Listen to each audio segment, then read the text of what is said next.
Hey guys, how's it going? Hope you're doing well. My name is Crown, and today I'm going to read you some very interesting stories that I hope that you're gonna love. And now, without further ado, let's go! A month or so ago, I posted here the adventure of Linda trying to get me to open the access gate. Fortunately, Linda's daughter Victoria has been firm with her mother about her manners. Linda reached out to me with a profuse apology and flowers. While the flowers made my brother sneeze, Linda did seem repentant, and she was allowed over for the first time maybe a week or so ago. She behaved herself, so Victoria and I expressed our hopes that maybe she had learned her lesson. That was until last night. Victoria's brother-in-law, let's call him Kevin, was killed in a car accident a few days ago. Since Kevin lived in Texas, Victoria and the rest of her immediate family booked a flight to help arrange and attend the funeral. Since Victoria and I are next-door neighbors and friends, she gave me an extra copy of her keys and asked me to keep an eye on their cat, sort their mail, and just make sure things were okay at the house.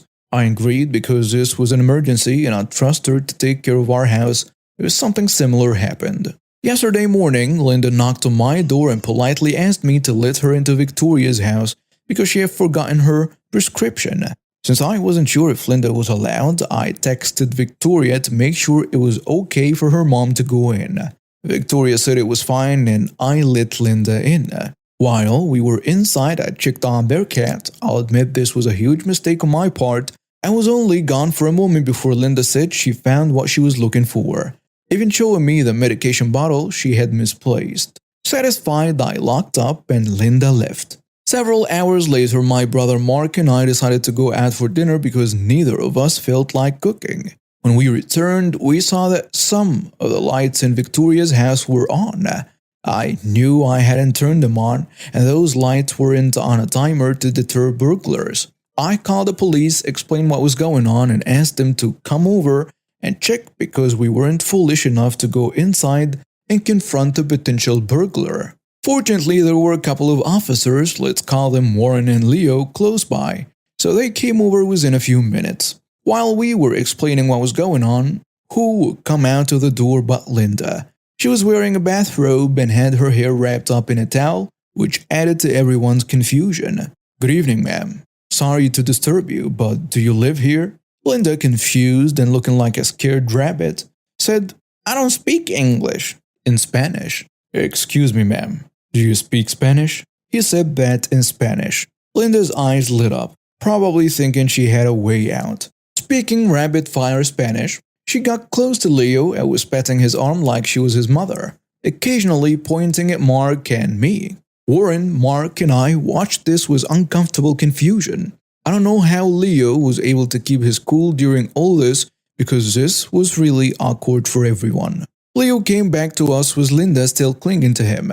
Leo said, "A quiet borderline." She says she got permission from her daughter to come in to take bubble bath in their new jacuzzi bathtub and that you let her in. Is that true? My jaw dropped. I did let her in earlier today because she said she forgot something at the house. We went in and left right after she found it. I have no idea what she's talking about, but I do have her daughter's number if you want to talk to her. At this point, the color drained from Linda's face, and she let go of Leo, trying to edge back to Victoria's house. Leo stopped her and asked, "Is there something wrong, ma'am?" Linda then dropped her act. "All right. I wanted to try out my daughter's new jacuzzi while she was gone as a reward for staying away when my daughter told me to. Victoria said she was glad things were getting better and I thought I'd treat myself. I got a quiet borderline to let me in earlier. While she was checking on my daughter's cats, I unlocked the back window and took an Uber here this evening to enjoy my bath because I knew those two would call my daughter or you guys with a convoluted story. I was just going to take my bath, clean the tub, and leave. My daughter wouldn't have even known." Okay, so to end this story, Linda spent a nice night in jail. Nobody was there or wanted to bail her out. Victoria is done with her mom's behavior, and I suspect she's going to ban Linda from the house for good this time. I learned that some entitled people are just too foolish to realize that just because you're getting along with someone doesn't mean you get to make the rules. A bit of backstory about me so you get an idea of my mindset. I'm a bartender on weekends and a university student on weekdays. I worked retail for 6 years and often go on autopilot when tired. I once thanked my fiance for shopping with us after she cooked dinner. Also, if you've never paid close attention to a long-time bartender before, we're pretty good at what we do and like to show off when mixing. My uniform is a long white shirt, a blue vest, and black slacks. Not the most comfortable uniform, so I often bring a t-shirt and board shorts to change into afterward. That's me in a nutshell. One Saturday afternoon, it's packed, absolutely bonkers because of the Australian Football League match, and I don't remember who was playing. The beer is flowing, the cheers are merry, and the roars are loud. Being the spirit mixer, or more correctly, the one who spends the most time around a rack of spirits, I'm mixing a whole bunch of rums for a party of 10. I yank the next bottle of rum off the shelf, tossing the empty at the recycle bin, and spin the top off. Not the smartest thing I've ever done in a 6-hour shift as I proceed to spill about 5 shots worth of Bundaberg Grum on the hem of my shirt, as well as my pants. I sigh but shrug. Spilled alcohol is par for the course on a busy day, and my manager knows I write it off. I finished my shift and silently thanked past me for packing a change of clothes. Well, the t-shirt at least. Fantastic. The t-shirt I packed was a deep blue with a decal on the front of a winged fox that read, "I don't give a flying fox." Tossing my rum-soaked top into my bag, I change and leave. Whatever, I'm only going to the nearest Big W, my old workplace, to get some more things than home. While browsing the confectionery aisle, I feel a presence behind me. Thinking it's someone trying to see what's past me, I mutter an apology and step sideways, tiredly weighing up whether I should buy the discounted cherry ripe bag or a block of Black Forest. While I grab the block of chocolate, the person behind me coughs in an "excuse me" manner. I say, "Sorry, mate." I step further aside. I put the block back and grab the bag instead. Cherry ripe is better anyway. I feel a tap on my shoulder and turn around to see a walking nest of bleached hair and sunglasses that could make a fly jealous. Karen, I knew immediately. "Excuse me." There was more nasal in that voice than in an ear, nose, and throat clinic. "Can you help me?"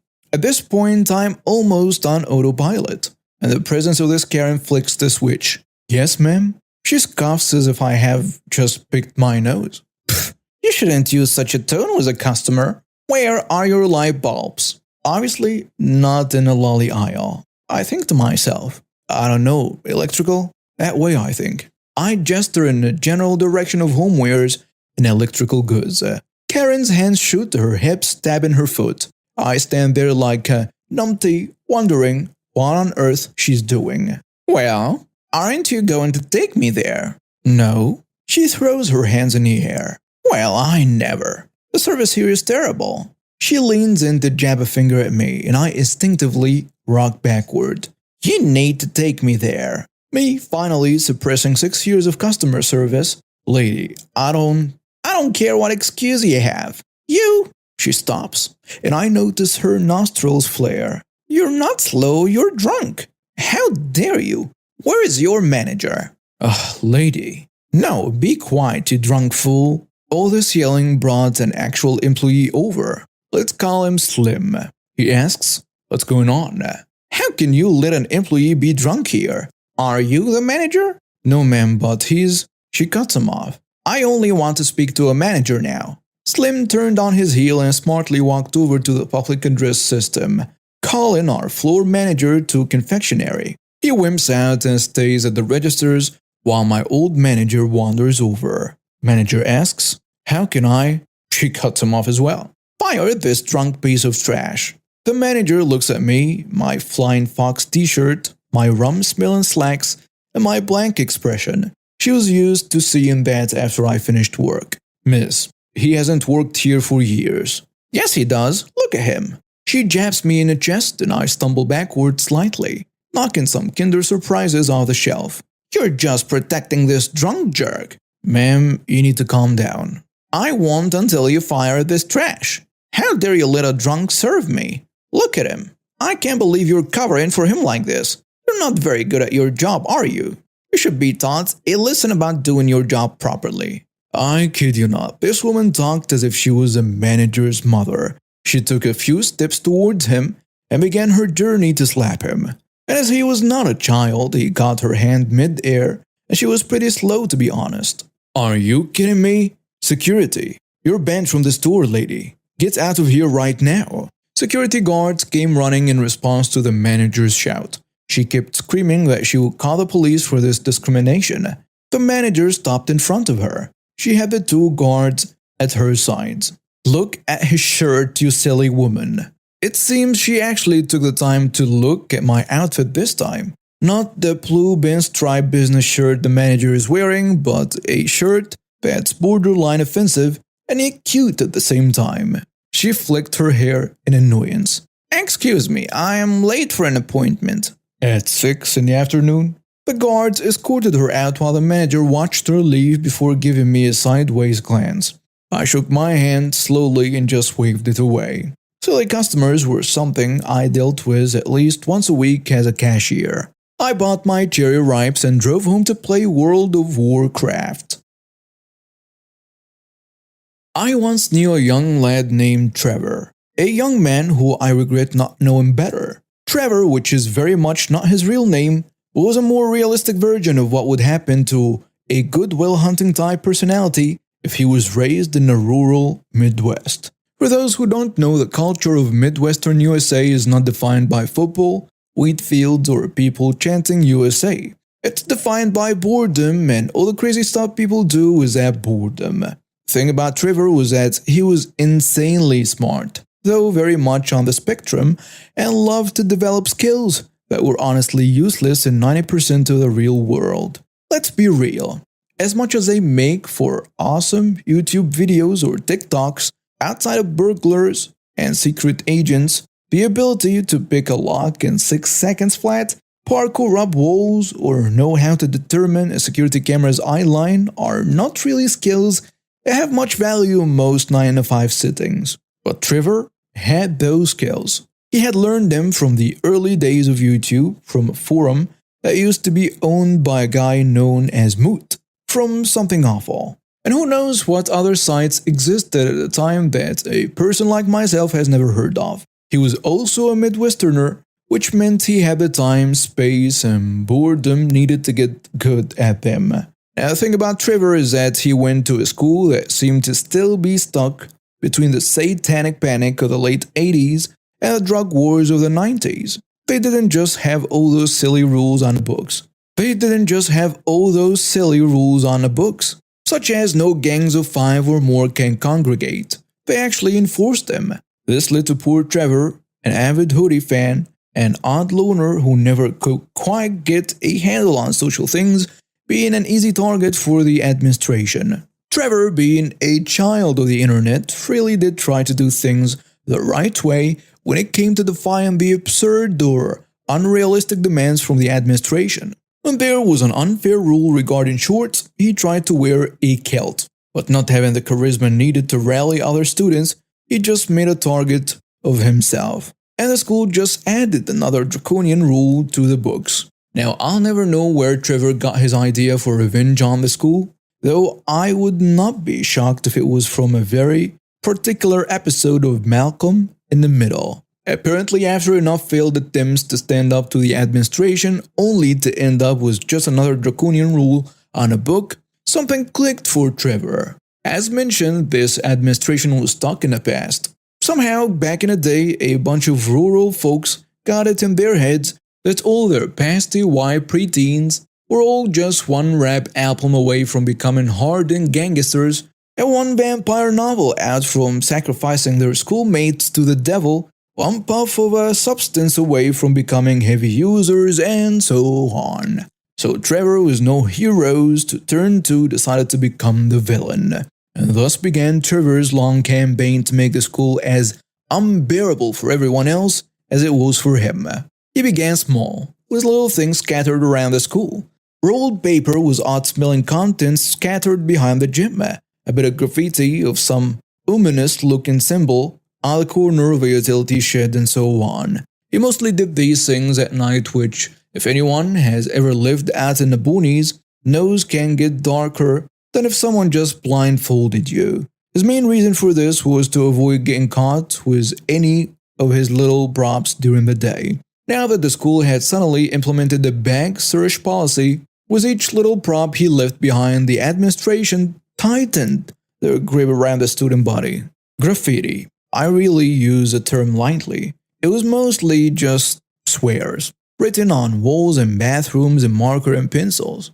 Sorry, no more outside writing implements. You had to take an assigned number 2 pencil from the newly implemented communal class supplies and return it at the end of the class. No use of gym lockers or showers without the teacher present, which, for various reasons, led to a large number of sweaty teens, as most teachers, understandably, weren't volunteering their time to chaperone underage children showering. But gym teacher could not exist in multiple points in space at the same time.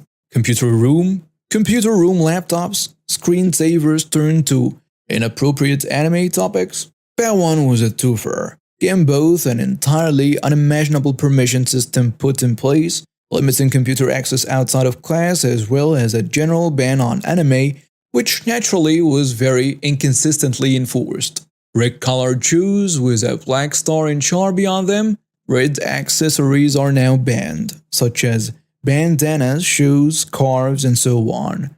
I think Trevor was more going for a Red Scare angle on this one, but it turned into a gangland thing instead. This went on for quite some time, and so people's resentment built slowly but surely. I'd like to say that the stick that broke the camel's back was one of the many new dress code restrictions that were unfairly put against the girls, which if the administration had gone on, would probably end up looking like nuns.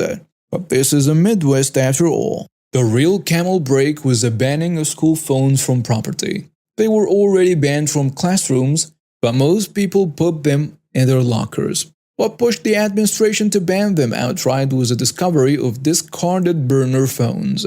In reality, Trevor had managed to get his hands on a bunch of very obsolete flip phones, none of them the same year or even brand, but all the right type of shabby to look like something from a cartel movie. He programmed some ominously vague-looking contacts into the phones, specifically one of them being the meat packer, and all of them leading to dead numbers. He then made sure to throw them away in optimally incriminating looking spots. If anything, the fact that all the phones were incapable of making outgoing calls anymore almost seemed to add to the paranoia factor. On its own, maybe even this rule would have been tolerated. This was a place where good old-fashioned values still rang true, and where people believed that kids should be spending less time with their noses in a screen and more time experiencing the grand virtues of the real world. All those empty fields and economically downturned Main Street, which was really just a strip mall, and abandoned garbage dumps. The thing is, the school had a very strict trespassing policy, one that actually predated Trevor's little campaign. There were exemptions, but not every student was on the swim team, so most kids had to kindly get themselves off of the property in an orderly manner. Here's the thing though, this was not the 80s, this was not the 90s. Parents had no interest in having to come on time to pick up their kids every day. They liked being able to text at the last minute and tell their kids to walk down the street and take the bus, or go home with a friend. This was one of those weirdly sprawling rural cultures, so school buses wouldn't and couldn't cover every hour. Yes, I know they are legally obligated, but let's not kid ourselves. Small towns are their own sort of crazy. And the idea that every parent in the student body had to now be punctual just wasn't all that feasible. Some families had both parents still working. A lot of parents were also salaried and could be asked, or strong-armed into staying later. Some parents just worked because they didn't want to go home. This started a chain of events that led to people asking the question, how come things have gotten so bad under this administration? The irony of all these draconian rules is that it made it seem like the school was in the midst of an epidemic. The school had been fine for years, but clearly something had changed there, and the current administration couldn't handle it. It wasn't an overnight process by any means, but within a decent stretch of time, most of the higher-ups in the administration were systematically replaced. Then, wouldn't you know it, all these big problems they were having seemed to suddenly clear up. No more graffiti, still plenty of substance use, no more gang paraphernalia, and no more of a lot more. The new administration was much more reasonable. That is to say, they stopped reporting and enforcing issues that might make them look bad and instead looked the other way whenever they could. Even anime eventually made a comeback. Thus, life went back to normal. As for Trevor, I'd like to say his story ended with him becoming a captain of industry or being paraded on people's shoulder through the town square.